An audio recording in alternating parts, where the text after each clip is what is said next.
We don't need a gigantic end update that massively overhauls the dragon fight, completely rebuilds the biome systems and world generation, brings overhauls to all the existing structures, mobs, and plants, or adds a bunch of blocks and new mobs to the game. We just don't need all that, and frankly, that's a lot to ask for.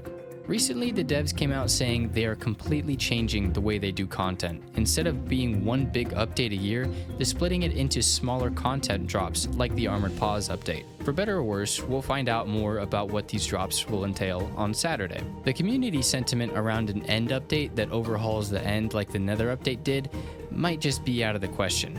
But do we really need all that?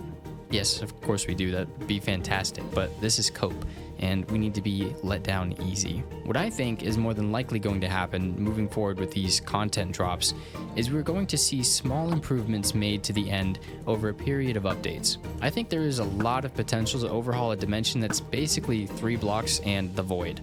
I just don't think a singular complete dimensional overhaul update is in the cards anymore, and that's okay. Because we don't need a massive update, we just need a few changes to modernize Minecraft's forgotten dimension. Let's start with the dragon fight. Such an iconic experience, with the majority of player base having accomplished it at some point or another. So how do they update this iconic experience without getting rid of such a nostalgic boss fight? With these. Tricky Trials added the perfect in-game difficulty selector in the form of these ominous bottles.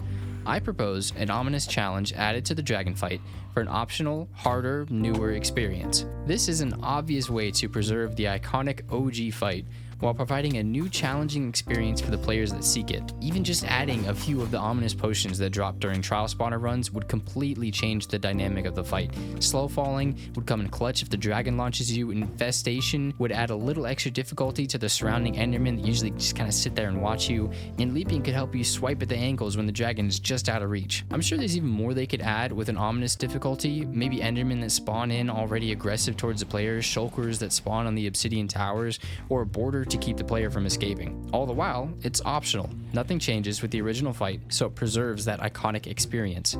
Speaking of ominous challenges, end cities. Also very iconic, already pretty challenging, but very much repetitive. Fly around, find one, kill shulkers, repeat? Just a little brain dead at this point. Now, you add ominous trials to these cities? Chef's kiss. It would make these 10 times more challenging and engaging. Random potions being thrown around, more mobs added to the experience. Basically a rinse and repeat of whatever they add to the dragon fight could go just as well here. The loot from end cities is already pretty good, but travel with a group of people and you'll quickly realize how unforgiving one elytra drop in a 500 block radius can be. Vaults would remove all the downside to raiding cities with friends and change very little about acquiring the loot by yourself. It'd also be a good time to consider adding more enchantments for the elytra as a rare drop. Maybe something that adds toughness to your wings so you can take more damage, or something that makes you lighter and your firework rock gets more effective. The end city generation themselves could use a light tweaking, but really if they left it as is and just added ominous trials and vaults, then a lot of people would be happy with that. Now, think back to the Wild update. An incredible dungeon biome edition with the ancient cities in the deep dark. Paired along with this gigantic structure, we also got a seemingly random swamp biome variant with the mangrove swamps. Just a little something extra on there that kind of sort of goes in theme with ancient cities. And the trails and tales, we got cherry groves. Very randomly, I might add. Sure, they both fit the overall theme of those updates, but really they stand on their own. I could see Mojang separating new end biome ideas into their own separate drops. Similar additions, one biome at a time, but not too many, that drop as they finish working on them, meaning we could go months between biome additions, or maybe they pair them all together, if we got any at all. I could see them giving a similar treatment to how they have the past few overworld biomes. Now I have no idea what kinds of biomes they would add, but I can imagine they'd bring in features and themes from the past updates. For instance, maybe they add archaeological dig sites to the end, a place where we can uncover the past, if there is any, of this godforsaken wasteland. New sherds, more trims, banner patterns, maybe even a new dungeon type. The Nether has a fortress and bastions after all. Maybe it's time the End got a similar addition. Finally, there's the Stronghold.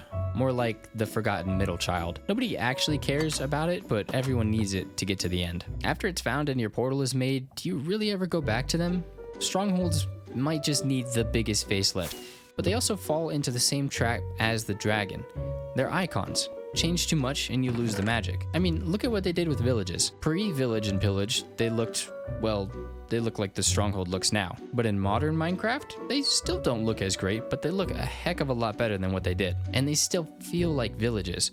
If any updates happen to the Stronghold itself, they need to maintain that nostalgic magic that made them fun to explore in 2012. And yeah, add trials, vaults, more mob types, yada yada, whatever. Just keep the magic.